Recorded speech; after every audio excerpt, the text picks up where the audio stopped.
So how much money should you have saved and invested at your specific age? This is a question that can be somewhat difficult to answer because people have different lifestyles. People have different incomes. They live in different areas. And so it's going to be difficult to find precise exact numbers to put this at.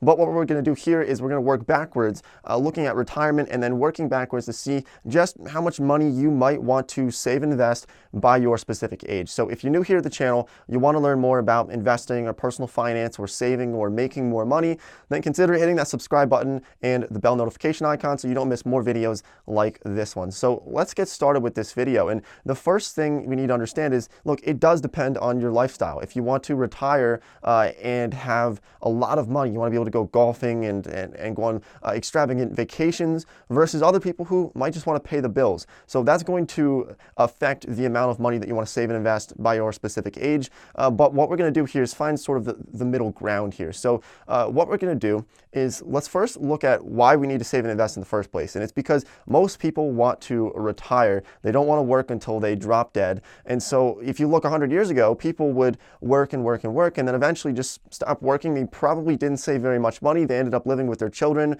or their grandchildren. They took care of them until they passed away. But today what we do is we retire at age 63 is the average American who retires. And you retire and you live on your own and your kids move on and your grandchildren move on and you live typically on your own. So you have to support yourself through retirement. So people save and invest for retirement, okay? So what we want to look at here is how much money does the average person who's retiring today have as a net worth? How much money do they have? And if we look at this, the average American age 65 to 74 has about $1.06 million as a net worth. Now this could seem quite frightening, meaning that the average 65 to 74-year-old is a millionaire, but we can actually look at a more realistic statistic here. Instead of looking at the average, let's look at the median net worth of people aged 65 to 74, and that's about $224,000 as a net worth. So looking at this, you could say that, well, if you wanted to be average and you wanted to fit into the middle here for people who are entering retirement age 65 to 74, then you would probably want about $224,000. It's something that we could look at and see that, okay, this is probably where we want to be.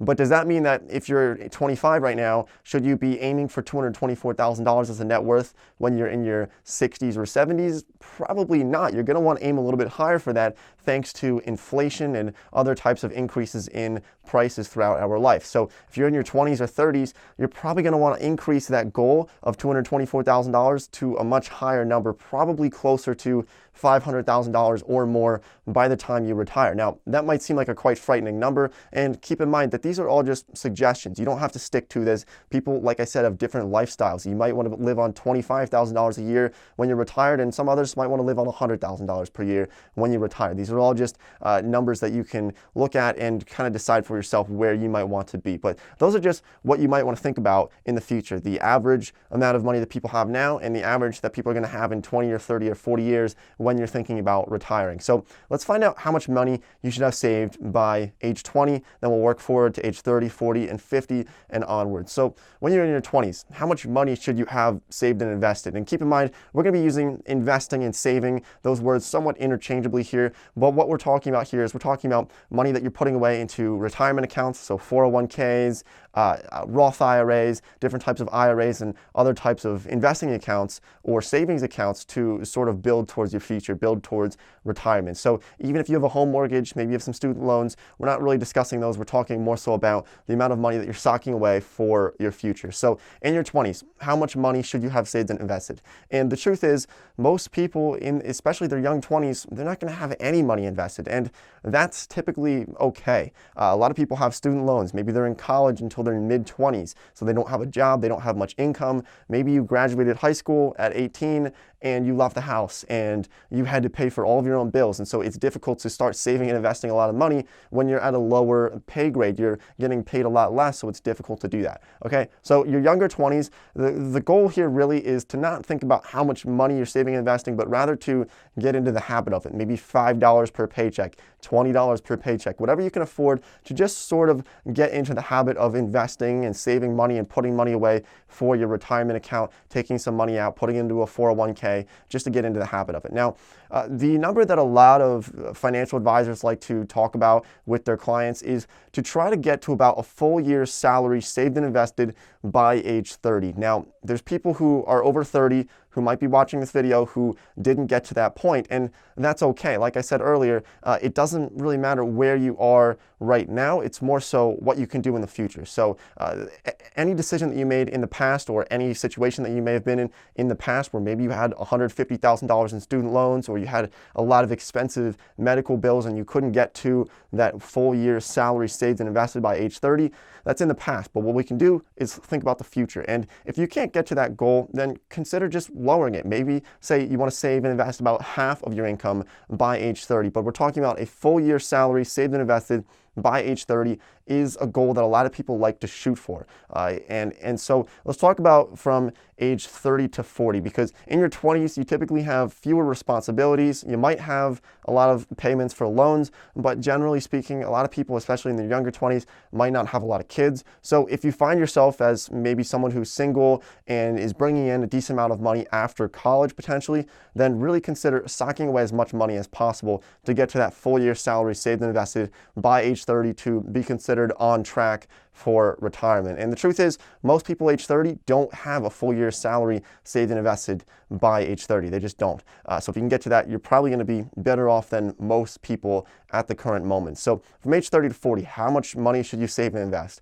And this is where people like to ramp it up a little bit. Maybe you do have more responsibilities. Maybe you have a mortgage that you have to pay for. Maybe you have kids that you have to put through school. So it could be a little bit more difficult to make some of these savings and investments. But if you can go for about 15 to 20% saved from your paycheck, you might be able to get to from about 1 year salary saved up and invested at age 30 to about 3 times saved and invested by age 40. That's the goal that a lot of people like to shoot for. So 3 times your annual full final salary by age 40 is something that you might want to set as a goal. Once again, you can modify this, maybe only 2 times, maybe 1 time if that's really what you can afford. But try to go for about 3. It's going to be a good number to set yourself up for the future. And once again, look, nothing is guaranteed. So we don't know where the economy is going to be in the future. If you have a lot of money saved and invested and we hit a recession, the market crashes, maybe a massive depression like we saw almost 100 years ago, that's something that can happen, okay? So you need to be aware that there is risk involved with any investment that you may make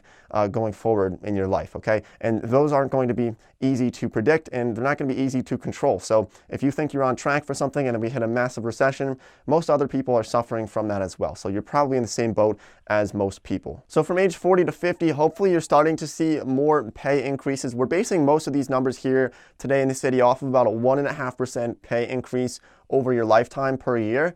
So from age 40 to 50, maybe you are starting to get promoted more. Maybe you become a manager, you're working your way up the ladder, making more money. And from this time, you should try to get to about 5 times your total annual income by age 50. So if you're making $65,000 per year, multiply that by 5 for age 50, and that's probably the number that you want to get towards for savings and investments, for retirement funds, for various different types of investments and savings for yourself. If you can get to that, you're probably going to be in a pretty good position for setting yourself up for the future. And then from age 50 to 60, if you can get that number from 5 times your income to about 8 times your income, maybe 7 times, once again, set these numbers for yourself. But if you can get to 8 times your total income by age 60, and then really from age 60 onwards, if you can just get to about 10 times your total income, that should hopefully set you up for success for the next coming decades of your life, that you can essentially relax a little bit, not have to worry about as much for retirement if you can get to about 10 times your total annual income at retirement, which will likely be in your mid-60s.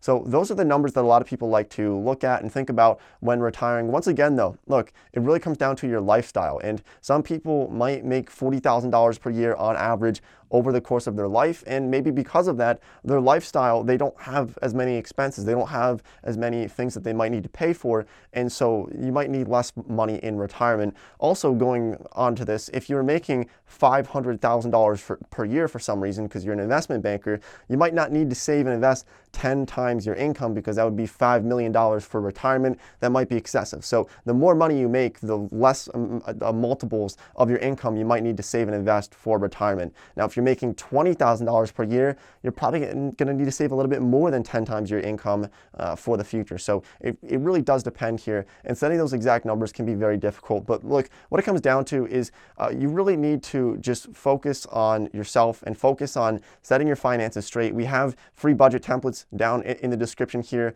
in this video. So if you're struggling to sort of balance your budget or struggling to pay some bills, then consider keeping a budget, finding out where the holes are, finding out where the big expenses are, and then cutting some of those expenses to get to a point where you're actually on top every month and you're actually saving and investing more money. And it can be very difficult for people who maybe you're making $12 an hour, and that can be very, very difficult. I understand that, but hopefully we can all work towards bettering ourselves financially and get to a point where we are all financially free. That's why we make these videos. So if you find any value in these videos, thanks for watching. I appreciate all the support on the channel. Really do. We make these videos for free because we really just enjoy doing this. So thank you for watching, and I'll see everybody in the next video.